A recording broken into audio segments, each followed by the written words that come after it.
The Concise Meditations of Marcus Aurelius. This is a summary of Marcus Aurelius's meditations.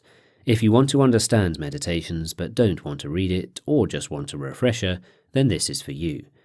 Meditations is essentially a scrapbook of thoughts written over a 19-year period. It's not ordered, and it repeats itself frequently as ideas reoccurred to the author at different times. You shouldn't read meditations like a science textbook explaining how the world works. Instead, read it as a series of mental techniques and crutches to use to live a more tranquil and fulfilling life. It was the notebook of a man with the weight of the Roman world on his shoulders, a man struggling to be good and leaving himself notes and reminders on how to be so. I have interpreted and reordered what he says, but I've done my best not to embellish it. Since I've summarized 50,000 words down to 4,000, I expect some of the subtlety and most of the poetry has been lost. If you ever wish to listen to the original, there's a link to my full narration of the book in the description box below. 1. When you encounter unkindness. When receiving bad treatment or criticism from someone, either the other person is right, in which case you've no right to complain, or they're wrong, in which case they're misguided and have just made a mistake. Remind yourself how many mistakes you've made in life and feel pity for them. By all means, point out to them where they've gone wrong, but do so affectionately, not meanly, with hatred in your heart or to impress onlookers. Speak directly to them. If this doesn't work, ask yourself what qualities nature has given us to counter the defect. For example, as an antidote to unkindness, it gave us kindness. Put that to use and see what happens. Very few people can continually act unkindly to you if you show continued kindness to them. No matter what anyone says or does, my task is to be good. If you've mistakenly trusted an untrustworthy person, then turn the reproach on yourself. The fault is yours. Recognize that untrustworthy, bad, and even evil people exist in the world. To expect not to encounter them is foolish. Say to yourself, I have encountered one of them. This is to be expected from time to time. Then remember that any evil that men do you only harms your soul if you do evil in return. It is your job to be good and not allow their evil to change that. The noblest kind of retribution is not to become like your enemy. With that in mind, recognize that everything depends on how you interpret it. Everything is interpretation is a quote Marcus Aurelius cites from a Cynic philosopher. He notes that obviously this is not literally true, but that it is a useful mental crutch. If you take it for what it's worth, you can apply it to everyday life with amazing results. With that in mind, remind yourself that how things affect you is determined by your mind's interpretation of them, not the external things themselves.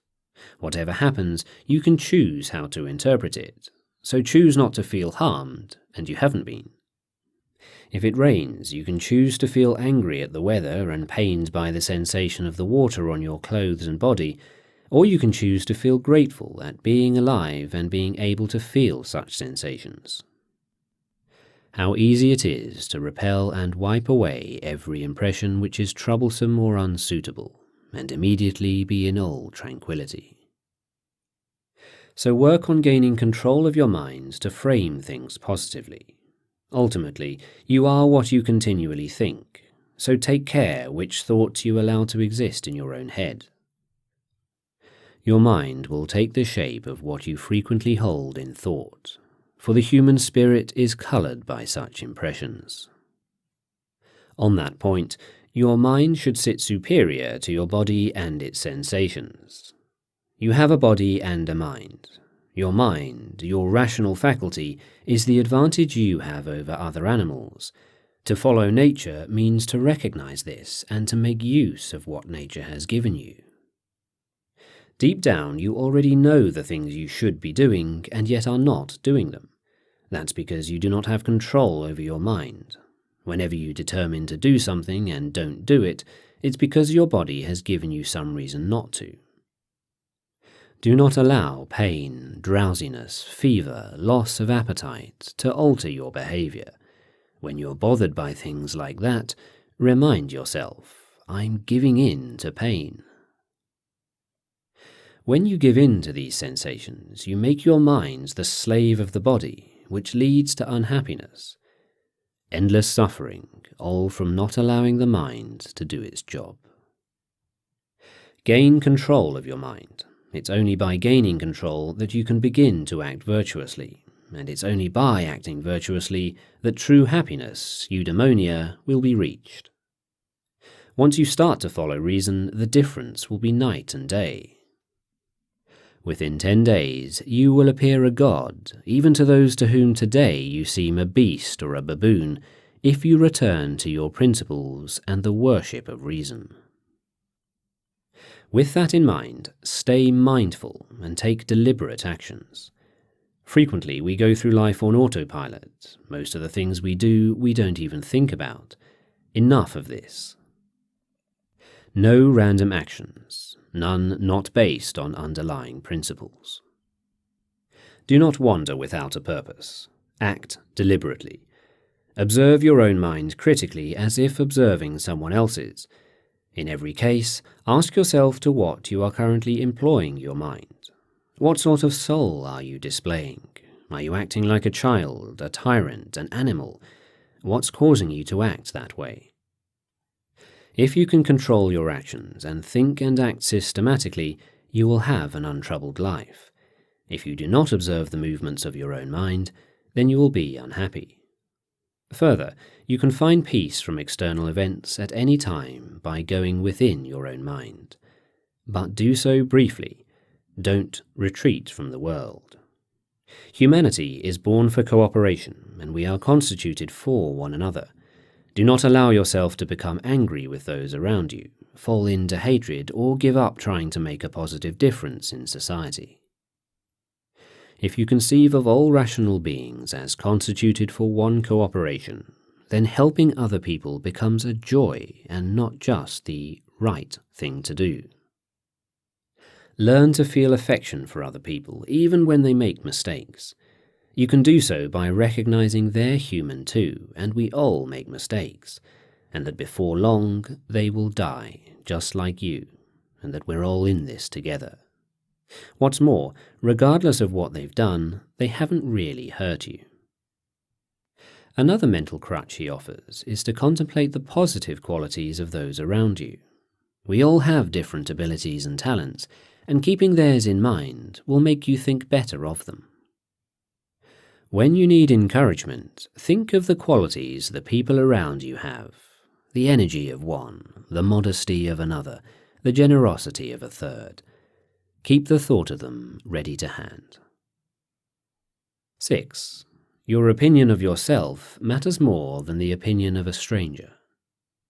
It never ceases to amaze me. We all love ourselves more than other people, but care more about their opinion than our own. This is not an exhortation to arrogance. It's reminding you to do what you know is best regardless of people's reactions. You know what you're about, and you know the reason why you're doing what you're doing. You don't need to explain yourself to everyone. Even worse is when we fawn over and seek the praise of people we don't even respect. Think about that, seeking the praise of those who are worthy of contempt. As a crutch to avoid being too concerned with praise, Marcus Aurelius suggests contemplating what difference it really makes, and considering the insignificance of it in the grand scheme of things. Fame in a world like this is worthless. His conclusion from all this is that we should be honest and straightforward. We shouldn't prance about, keep airs, or try to portray ourselves as something we're not. We should abstain from rhetoric and trying to pander or curry favour. However, with that said, be open to correction. Being corrected is better than remaining in self-deceit. You shouldn't view changing your mind as losing, or that you're being coerced. It is still a free and noble action on your part to change your mind if the evidence turns against you. Just don't change it because of peer pressure or to ingratiate yourself with others. Remember that to change your mind and to accept correction are free acts too. The action is yours based on your own will, your own decision, and your own mind. With that in mind, cherish the freedom and liberty of everyone. Learn to endure the freedom of speech of others. You cannot control them, so learn to control your reaction instead. Learn to hear unwelcome truths. Listen attentively to people and seek to place yourself in their shoes. Habituate yourself not to be inattentive to what another has to say, and, so far as possible, to be in the mind of the speaker. Uphold the rights of everyone as equal under the law. It was from my brother that I conceived of a society of equal laws, governed by equality of status and of speech, and of rulers who respect the liberty of their subjects above all else. Recognize that power corrupts. Recognize the malice, cunning, and hypocrisy that power produces, and the peculiar ruthlessness often shown by people from good families. If you ever find yourself in a position of power, remember this and check yourself. Resist becoming despotic. Take care not to be transformed into a Caesar, not to be dyed with this dye, for such things happen. Fight to be the person philosophy tried to make you. With that in mind, have some self-respect. With every act, ask if you are respecting yourself with it, and if you will regret it inside. Watch for and erase any impulse to express things you don't truly believe. Do not view anything as beneficial which causes you to break a promise, lose your self-respect, or hate anyone. When roused to anger, remember that there's nothing manly about giving in to emotion. It's courtesy and kindness that define a human being and a man.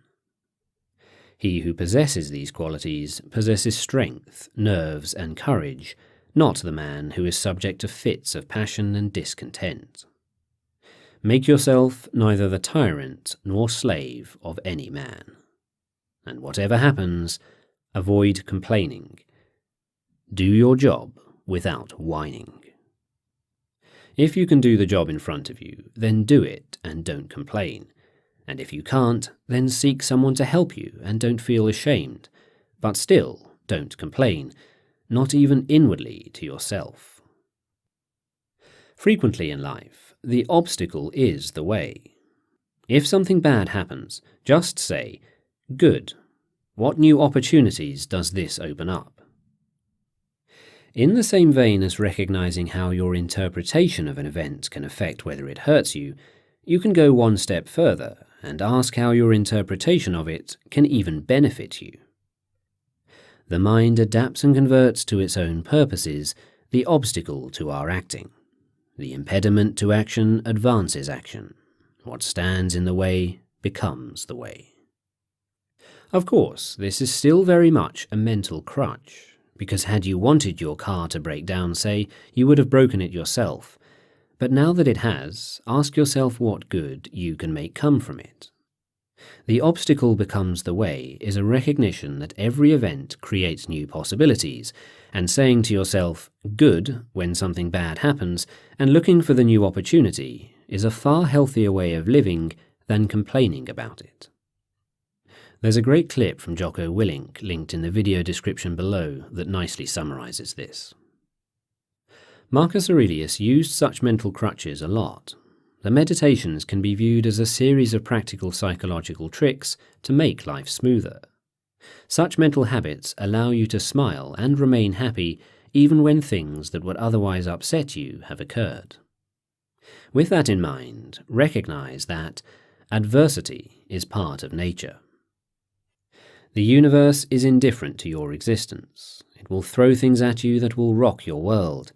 Accept this for what it is. Difficulties, setbacks, and even tragedies are part of life. They are even part of what it means to be alive. Everyone will experience them. Marcus Aurelius reiterates that since these events are in God or fate's hands, You should not hope and pray for them not to occur, but rather hope and pray that you have the strength of character to endure them when they do. Why not rather pray for the gift to fear none of these things, to desire none of them, to sorrow for none of them, rather than that any one of them should be present or absent? This puts your focus on something in your control, namely forging the strength of character to endure all onslaughts, rather than that which is in fate's control, the unfortunate events. And when they do occur, be like the headland against which the waves continually break. It stands firm and tames the fury of the water around it. But he takes it a step further again and points out that it's through adversity that we get stronger. It's unfortunate that this has happened. No, it's fortunate that this has happened and I've remained unharmed by it. There's an ironic beauty in life that it's these very hardships that give us the opportunity to test ourselves and grow stronger. In every event which leads you to sorrow, remember to use this principle, that this is not a misfortune, but that to bear it like a brave man is good fortune. In any case, he points out that for the most part, everything has happened before. The universe is in constant flux, but there's nothing new under the sun. Whatever challenges you're facing, others have met them before. Obviously, society and technology has moved on, but the human condition remains the same. Your partner cheats on you, your friend betrays you, you get passed over for promotion. All these things have been experienced by all of humanity for all of time.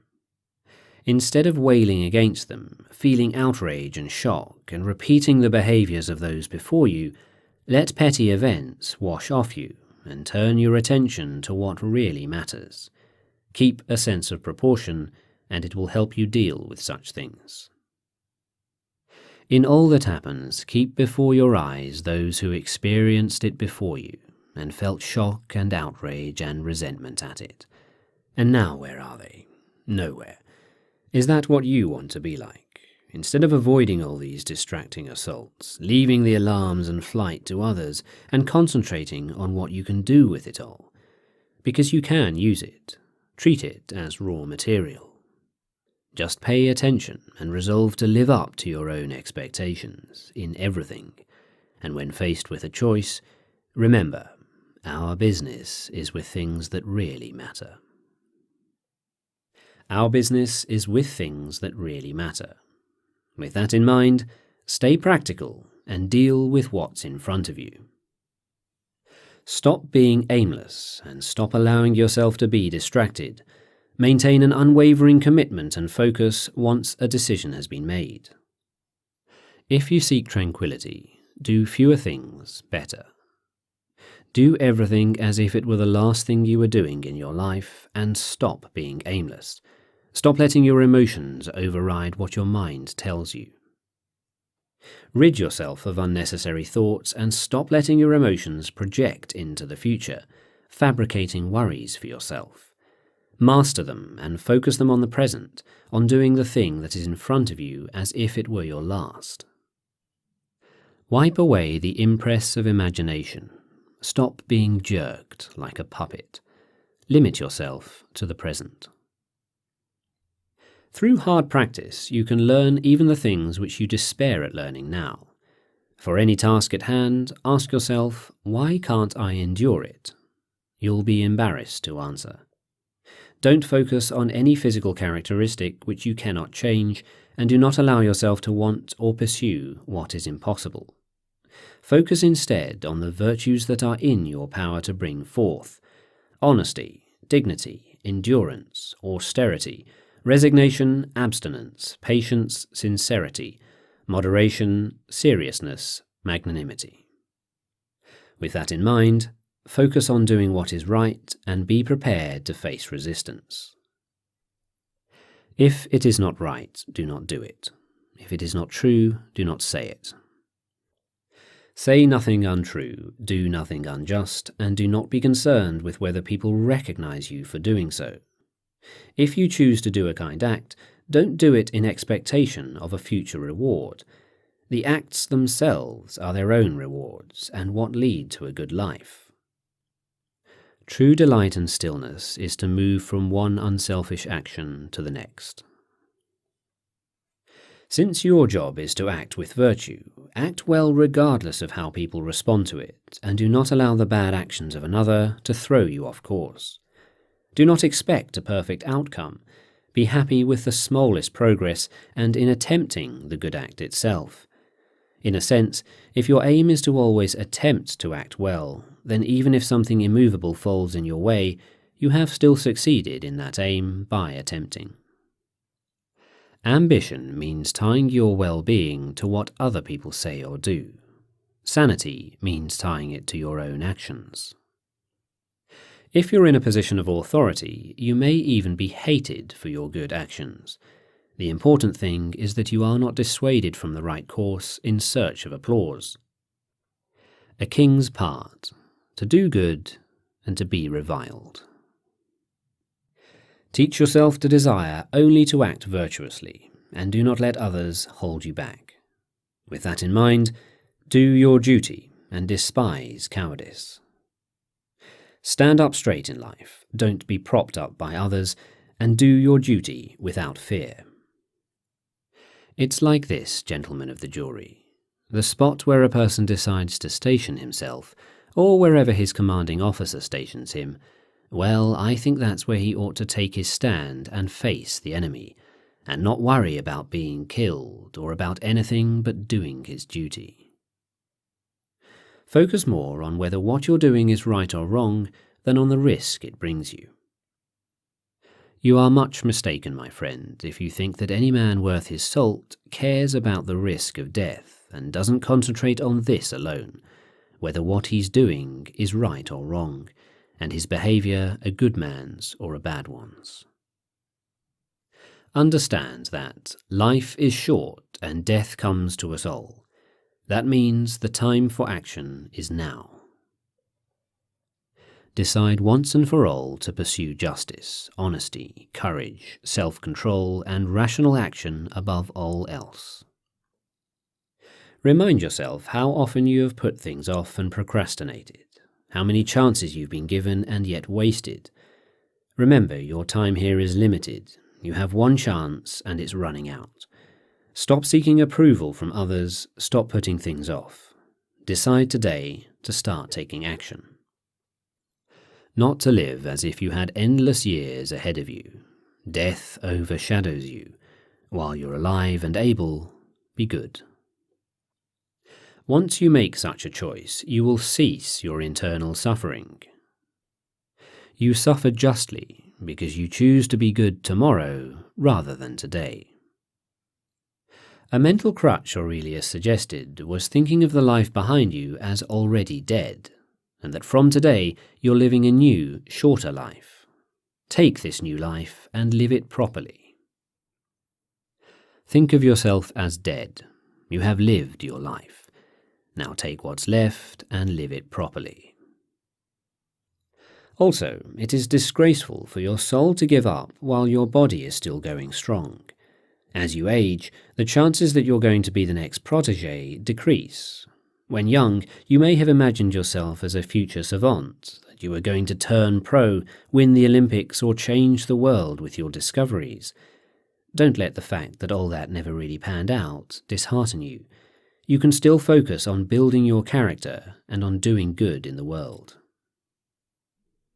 Just because you've abandoned your hopes of becoming a great thinker or scientist, don't give up on attaining freedom, achieving humility, serving others, obeying God.